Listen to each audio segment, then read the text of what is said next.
Hi guys, welcome back to our YouTube channel Avid TV.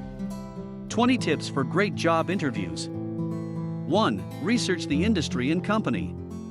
An interviewer may ask how you perceive his company's position in its industry, who the firm's competitors are, what its competitive advantages are, and how it should best go forward.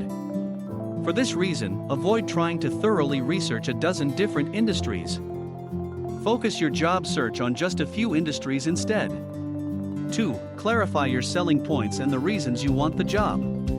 Prepare to go into every interview with 3 to 5 key selling points in mind, such as what makes you the best candidate for the position. Have an example of each selling point prepared. I have good communication skills.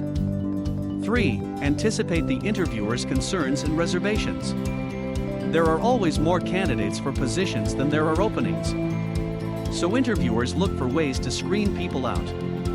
Put yourself in their shoes and ask yourself why they might not want to hire you. I don't have this, I'm not that, etc. Then prepare your defense. I know you may be thinking that I might not be the best fit for this position because their reservation. But you should know that reason the interviewer shouldn't be overly concerned. 4. Prepare for common interview questions. Every How to Interview book has a list of 100 or more common interview questions. You might wonder just how long those interviews are if there are that many common questions. So how do you prepare? Pick any list and think about which questions you're most likely to encounter, given your age and status, about to graduate, looking for a summer internship. Then prepare your answers so you won't have to fumble for them during the actual interview. 5. Line up your questions for the interviewer. Come to the interview with some intelligent questions for the interviewer that demonstrate your knowledge of the company as well as your serious intent. Interviewers always ask if you have any questions, and no matter what, you should have 1 or 2 ready. If you say no, not really, he or she may conclude that you're not all that interested in the job or the company. A good all-purpose question is, if you could design the ideal candidate for this position from the ground up, what would he or she be like? 6. Practice, practice, practice. It's one thing to come prepared with a mental answer to a question like, why should we hire you? It's another challenge entirely to say it out loud in a confident and convincing way. The first time you try it, you'll sound garbled and confused, no matter how clear your thoughts are in your own mind. Do it another 10 times, and you'll sound a lot smoother and more articulate. 7. Score a success in the first 5 minutes. Some studies indicate that interviewers make up their minds about candidates in the first 5 minutes of the interview, and then spend the rest of the interview looking for things to confirm that decision. So what can you do in those 5 minutes to get through the gate? Come in with energy and enthusiasm and express your appreciation for the interviewer's time. Remember, she may be seeing a lot of other candidates that day, and may be tired from the flight in. So bring in that energy. 8. Get on the same side as the interviewer. Many interviewers view job interviews as adversarial. Candidates are going to try to pry an offer out of the interviewer, and the interviewer's job is to hold on to it.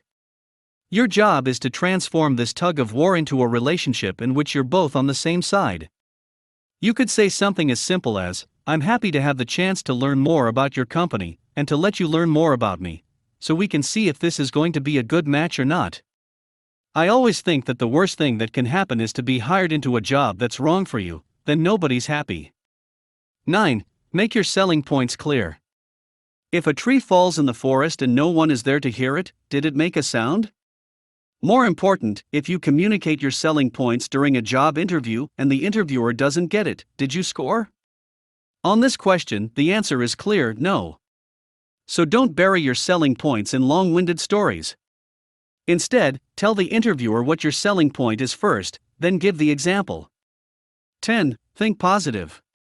No one likes a complainer, so don't dwell on negative experiences during an interview. Even if the interviewer asks you point blank, what courses have you liked least, or what did you like least about that previous job, don't answer the question. Or more specifically, don't answer it as it's been asked. Instead, say something like, well, actually I've found something about all of my classes that I've liked. For example, although I found class to be very tough, I liked the fact that, positive point about the class, or I liked a previous job quite a bit, although now I know that I really want to new job. 11. Close on a positive note. If a salesman came to you and demonstrated his product, then thanked you for your time and walked out the door, what did he do wrong? He didn't ask you to buy it. If you get to the end of an interview and think you'd really like that job, ask for it. Tell the interviewer that you'd really like the job, that you were excited about it before the interview, and are even more excited now, and that you're convinced you'd like to work there. If there are two equally good candidates at the end of the search, you and someone else, the interviewer will think you're more likely to accept the offer, and thus may be more inclined to make an offer to you. 12. Bring a copy of your resume to every interview. Have a copy of your resume with you when you go to every interview. If the interviewer has misplaced his or her copy, you'll save a lot of time and embarrassment on the interviewer's part if you can just pull your extra copy out and hand it over. 13. Speak the right body language. Dress appropriately, make eye contact, give a firm handshake, have good posture, speak clearly, and don't wear perfume or cologne. Sometimes interview locations are small rooms that may lack good air circulation. You want the interviewer paying attention to your job qualifications, not passing out because you've come in wearing Chanel No. 5 and the candidate before you is doused with brute, and the two have mixed to form a poisonous gas that results in you not getting an offer. 14. Send thank you notes. Write a thank you note after every interview. Type each note on paper or send them by email, depending on the interviewer's preferences. Customize your notes by referring specifically to what you and the interviewer discussed. To write a good thank you note, you'll need to take time after each interview to jot down a few things about what the interviewer said. Also, write down what you could have done better in the interview, and make adjustments before you head off for your next interview. 15. Don't give up. If you've had a bad interview for a job that you truly think would be a great fit for you, not just something you want badly, don't give up. Write a note, send an email, or call the interviewer to let him or her know that you think you did a poor job of communicating why you think this job would be a good match. Reiterate what you have to offer the company, and say that you'd like an opportunity to contribute. Whether this strategy will get you a job offer depends on the company and on you. But one thing's for sure, if you don't try, your chances are exactly zero. We've seen this approach work on numerous occasions, and we encourage you to give it that last shot.